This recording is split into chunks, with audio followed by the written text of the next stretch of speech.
उस रात समुद्र की हवा कुछ अलग थी। लहरें सामान्य से धीमी थीं, जैसे वे किसी अदृश्य भय को महसूस कर रही हों। चांद की फीकी रोशनी में प्राचीन पत्थर काले साए बनकर खड़े थे और दूर मंदिर की आकृति किसी सोए हुए दैत्य जैसी लग रही थी। लोग कहते हैं कि इतिहास पत्थरों में सोता है, लेकिन उस रात ऐसा लग रहा था जैसे इतिहास जाग रहा हो। कोई अदृश्य घड़ी चल रही थी, कोई पुराना वचन पूरा होने वाला था और समय जैसे किसी नए रक्षक की तलाश में था। कही अनकही बातें, हिंदी हॉरर स्टोरी। आरव ने अपना कैमरा, ट्राइपॉड और नोटबुक निकाली। चांद आधा था और उसकी रोशनी मंदिर के विशाल पत्थरों पर अजीब आकृतियां बना रही थी। मंदिर के पहिए, उनकी छाया जमीन पर फैल रही थी, जैसे कोई प्राचीन घड़ी टिक टिक कर रही हो। आरव ने अपने कैमरे को सेट किया और बोला, अगर ये पहिए सच में समय बताते हैं, तो मैं आज रात इसे साबित करके रहूंगा। जैसे ही उसने एक पहिए को छुआ, उसकी उंगलियों में ठंडक दौड़ गई। पत्थर ठंडा नहीं था, वह धड़क रहा था। आरव ने झटके से हाथ पीछे खींच लिया और तभी उसने पीछे से कदमों की आवाज सुनी। आरव पलटा, कोई नहीं था, लेकिन मंदिर की दीवारों पर छायाएं हिल रही थीं, जबकि हवा बिल्कुल बंद थी। फिर उसने देखा, एक पहिए की छाया धीरे धीरे घूम रही थी, लेकिन आसमान में चांद स्थिर था। आरव की सांसें तेज हो गईं। ये कैसे? तभी उसके कैमरे का स्क्रीन अपने आप जल उठा। स्क्रीन पर एक समय दिख रहा था, 12:07, लेकिन उसके मोबाइल में समय था 2:43। आरव ने कैमरा बंद किया। स्क्रीन फिर जल उठा। इस बार समय बदल चुका था, 12:08, और उसी क्षण मंदिर के भीतर से किसी के कदमों की भारी आवाज गूंजी। मंदिर के गर्भगृह के अंधेरे से एक आकृति उभरी। लंबा कद, पत्थर जैसे कपड़े और आंखें जो जैसे अंगारों की तरह चमक रही थीं। वह धीरे धीरे बाहर आया। आरव जड़ हो गया। आकृति ने गहरी आवाज में कहा, तुमने पहिया छुआ, अब तुम समय के भीतर हो। आरव कांपती आवाज में बोला, कौन हो तुम? आकृति ने उत्तर दिया, मैं समय का रक्षक हूँ। जब यह मंदिर बना था, मुझे यहाँ बांध दिया गया था, ताकि समय कभी झूठ न बोले। आरव का गला सूख गया। ये पहिए सच में समय बताते हैं? रक्षक मुस्कुराया, वे समय बताते नहीं, वे समय को पकड़ते हैं। रक्षक ने एक पहिए की ओर इशारा किया। उसकी छाया जमीन पर फैल गई और अचानक जमीन पर दृश्य उभरने लगे। मजदूर मंदिर बना रहे थे, राजा निरीक्षण कर रहा था, पुरोहित मंत्र पढ़ रहे थे। आरव स्तब्ध था। ये सब सच में हुआ था। रक्षक बोला, हर पहिया एक दिन को पकड़ कर रखता है, हर छाया एक क्षण को। आरव की आंखों में चमक आ गई। तो मैं इतिहास देख सकता हूँ। रक्षक की आंखें अचानक कठोर हो गईं। इतिहास देखने की कीमत होती है। आरव ने चेतावनी को नजरअंदाज कर दिया। उसने दूसरा पहिया छू लिया।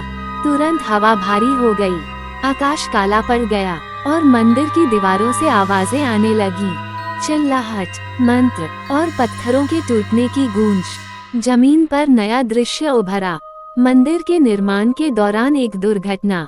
एक बालक शिखर पर चढ़ा हुआ था और गिर गया। लोग चीख उठे। आरव पीछे हट गया। ये कौन था? रक्षक की आवाज भारी हो गई। वो पहला समय बंद था, जब उसने प्राण दिए। मंदिर ने समय को पकड़ लिया। आरव कांप गया। और अगर कोई फिर पहिया छुए, रक्षक धीरे धीरे उसकी ओर बढ़ा, तो समय नया रक्षक चुन लेता है। आरव भागने लगा, लेकिन मंदिर का दरवाजा गायब था। हर दिशा में वही पहिए, वही छायाएं, और हर पहिए पर अलग समय। उसका कैमरा अचानक रिकॉर्डिंग करने लगा। स्क्रीन पर वही आकृति दिख रही थी, लेकिन उसके पीछे खड़ा इंसान आरव जैसा दिख रहा था। आरव ने पीछे देखा, वहाँ उसका ही दूसरा रूप खड़ा था, पत्थर का, निर्जीव, और धीरे धीरे वह रूप जीवित होने लगा। रक्षक बोला, मंदिर ने चुन लिया है। तुमने समय को छुआ, अब समय तुम्हें छोड़ेगा नहीं।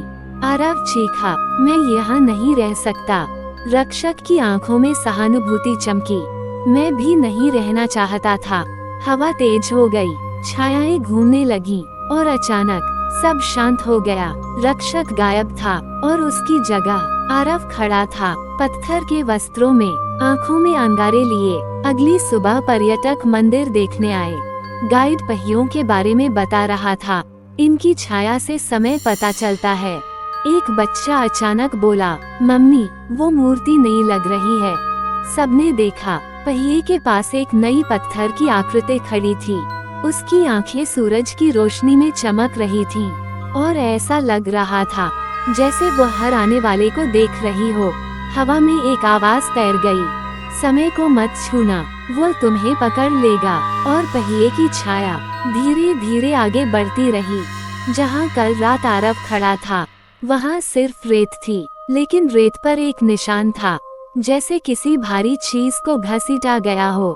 मंदिर के अंदर की ओर गाइड ने हंसकर बात टाल दी, पर एक बुजुर्ग पुजारी चुप हो गया।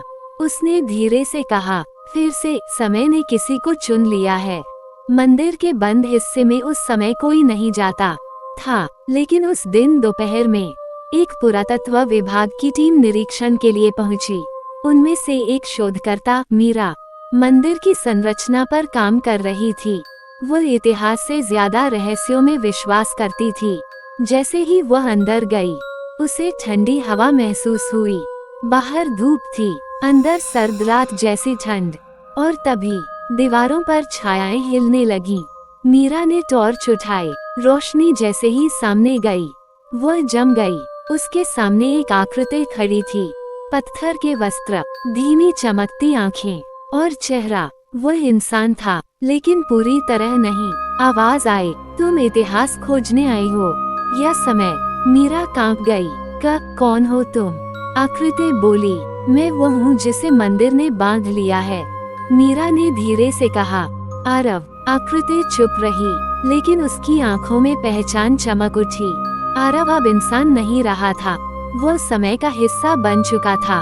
वह बोला, मैं यहाँ हर क्षण देख सकता हूँ, हर दिन, हर साल, हर सदी। मीरा ने फुसफुसाया, तो तुम बाहर क्यों नहीं आते?